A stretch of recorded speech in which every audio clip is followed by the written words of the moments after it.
विशेष रूप से शनिवार के दिन इसे पढ़ना अधिक शुभ माना जाता है। आप इसे मंदिर में, पीपल के पेड़ के नीचे या अपने घर में भी पढ़ सकते हैं। बोलो शनि भगवान की जय। ध्यान से सुनिए, श्री शनि चालीसा का पाठ ध्यान लगाकर सुनिए। जय गणेश गिरिजा सुवन, मंगल करण कृपाल, दीनन के दुख दूर करी, कीजय नाथ निहाल। जय जय श्री शनिदेव प्रभु, सुनहु विनय महाराज, करहु कृपा हे रवि तने, राखहु जन की लाज।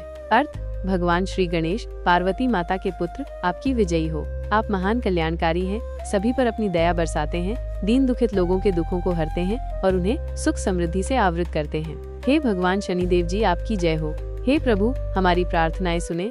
हे रवि पुत्र, हमें अपनी कृपा से आशीर्वादित करें और अपने भक्तों की रक्षा करें। जयति जयति शनिदेव दयाला, करत सदा भक्तन प्रतिपाला। चारि भुजा तन श्याम बिराजई, माथे रतन मुकुट छवि छाजई।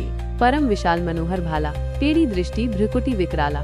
कुंडल श्रवण चमाचम चमकई, ये माल मुक्तन मणि दमकई। कर में गदा त्रिशूल कुठारा, पल विच करें अरि ही संहारा। अर्थ, हे दयालु श्री शनिदेव महाराज, आपकी विजय हो। आप हमेशा भक्तों की रक्षा करने वाले हैं, उनके पालक और संरक्षक हैं। आप श्याम वर्ण से युक्त हैं और आपकी चार भुजाएं अद्भुतता से युक्त हैं। आपके मस्तक पर चमकते हुए रत्नों से भरे मुकुट आपकी महिमा को और भी बढ़ाते हैं। आपका विशाल मस्तक आकर्षक है, आपकी दृष्टि सदैव विशेष रूप से दिखती है। शनिदेव को यह वरदान प्राप्त हुआ था कि उनकी दृष्टि से जिसका संपर्क होगा उसका अनिष्ट होगा, इसलिए वे हमेशा आलिंगन के साथ देखते हैं ताकि उनकी सीधी दृष्टि से किसी का हानि नहीं हो। आपकी भ्रुकुटी भी भयंकर और विकराल दिखती है।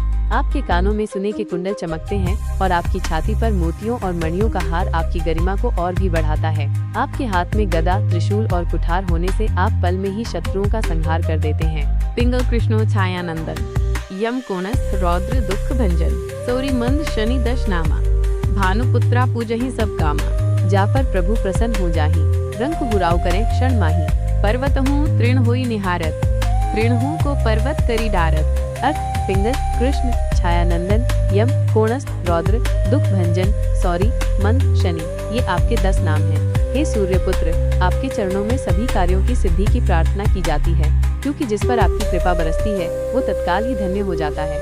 आपके आशीर्वाद से वो राजा की तरह महत्वपूर्ण हो जाता है। पहाड़ की भांति बड़ी समस्याएं भी उसके लिए छोटी हो जाती हैं, जिस पर आपकी प्रसन्नता है। लेकिन जिसके परे आपकी कृपा नहीं है, वो छोटी सी मुश्किल भी असंभव साबित हो सकती है। राज मिलत बन राम ही दीन्हा, कै की हूँ कीमती हरि लीन्हा। बनहु में मृग कपट दिखाई, मात जानकी गई चुराई। लक्षण ही शक्ति बिकल करी डारा, मची गयो दल में हाहाकारा। दियो कीट करी कंचन लंका, बजी बजरंग वीर को डंका। नृप विक्रम पर जब पगु धारा, चित्रा मयूर निगली गए हारा। हार नौलखा लाग्यो चोरी, हाथ पैर डरवायो तोरी।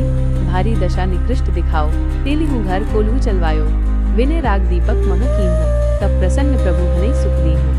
अर्थ, हे प्रभु, आपकी पक्की दशा के चलते ही भगवान श्री राम को वनवास का दुख झेलना पड़ा था। आपके प्रभाव से ही कैकेयी ने उस दुर्भाग्यपूर्ण निर्णय को लिया जिससे धरती पर दुख के बादल छाए रहे। आपके प्रभाव से ही वन में मायावी मृग ने अपनी विशेषता छिपाई, माता सीता ने उनकी पहचान नहीं की और उन्हें अपनी हालत का आभास नहीं हो सका, जिनसे अपनापन में ही उनका हरण हो गया। आपकी शक्तियों से ही लक्ष्मण की जानों पर संकट आया, जिसने सृष्टि को कांप दिया और उसे आपकी उपस्थिति की प्रतीक्षा में जलने लगा। आपके प्रभाव से ही रावण ने अपने बुद्धिहीन कृत्यों में बढ़ाई की। उन्होंने अपनी भ्रष्ट सोच से श्री राम के प्रति द्वेष बढ़ाया।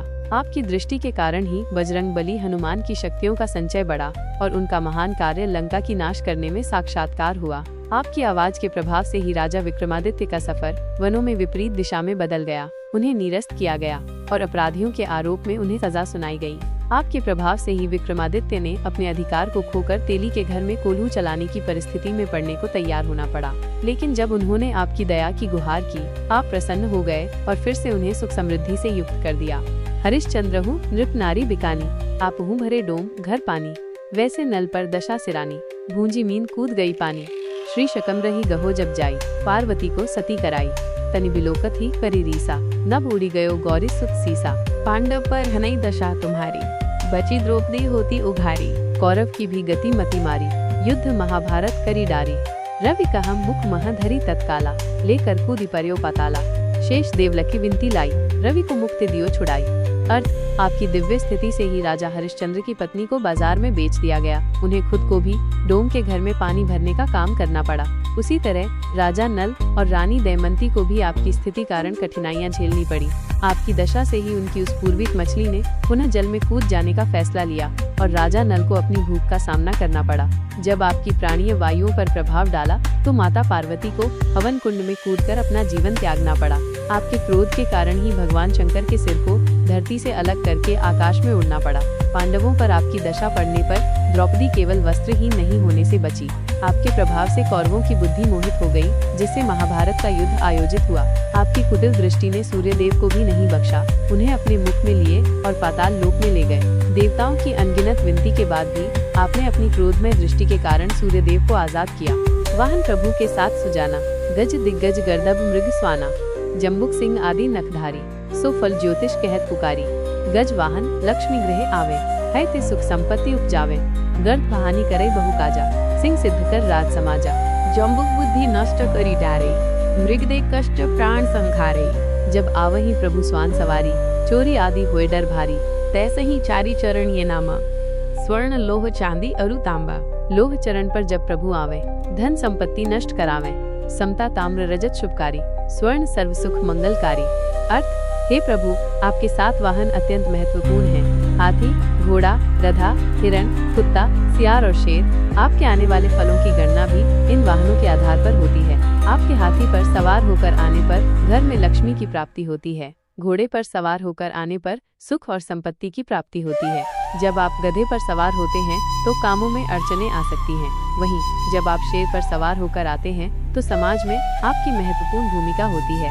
आप उसे उच्च दर्जा और प्रसिद्धि प्रदान करते हैं। जब आपकी सवारी सियार पर होती है तो आपकी बुद्धि पर असर पड़ता है, और यदि आपका वाहन हिरण हो तो शारीरिक बीमारियों का संकेत होता है जो खतरनाक हो सकती है। हे प्रभु, जब आप कुत्ते के साथ आते हैं तो ये बड़ी चोरी की संभावना का संकेत हो सकता है। इसी तरह आपके पादों के आधार पर भी सोना, चांदी, तांबा और लोहे जैसी 4 प्रकार की धातुएं आती हैं। लोहे के पादों पर आने पर धन, समाज या संपत्ति में हानि का संकेत हो सकता है। चांदी और तांबे के पादों पर आने पर आमतौर पर शुभ होता है, लेकिन सोने के पादों में आने पर आपके आगमन से सभी प्रकार के सुख और कल्याण प्राप्त होते हैं। जो ये शनि चरित्रामित गावे, कबहु न दशा निकृष्ट सतावे। अद्भुत नाथ दिखावे लीला, करे शत्रु के नशी बल ढीला। जो पंडित सुयोग्य बुलवाई, विधिवत शनि ग्रह शांति कराई। पीपल जल शनि दिवस चढ़ावत, दीप दान दे बहु सुख पावत। कहत राम सुंदर प्रभु दासा, शनि सुमिरत सुख होत प्रकाशा। अर्थ, जिनके मन में इस शनि चरित्र की महिमा बस जाती है वे हमेशा आपके क्रोध का सामना करने से बचेंगे और आपकी दशा उन्हें तकलीफ नहीं पहुंचाएगी। उन्हें भगवान शनिदेव महाराज की अद्भुत लीलाओं का अनुभव होगा और वे उनके शत्रुओं को कमजोर कर देंगे। जो भी योग्य और ज्ञानी पंडित को बुलाकर विधि और नियमों के अनुसार शनि ग्रह की शांति करवाता है वो सुख की प्राप्ति करता है। शनिवार के दिन पीपल के वृक्ष को जल देने और दिया जलाने से उसके जीवन में अत्यंत सुख मिलता है। प्रभु शनिदेव के दास रामसुंदर भी कहते हैं कि भगवान शनि के स्मरण से हमें सुख की प्राप्ति होती है और अज्ञान की अंधकार मिटकर ज्ञान की प्रकाशमान होती है। पाठ शनिश्चर देव को कीहूँ विमल तैयार, करत पाठ 40 दिन हो भवसा।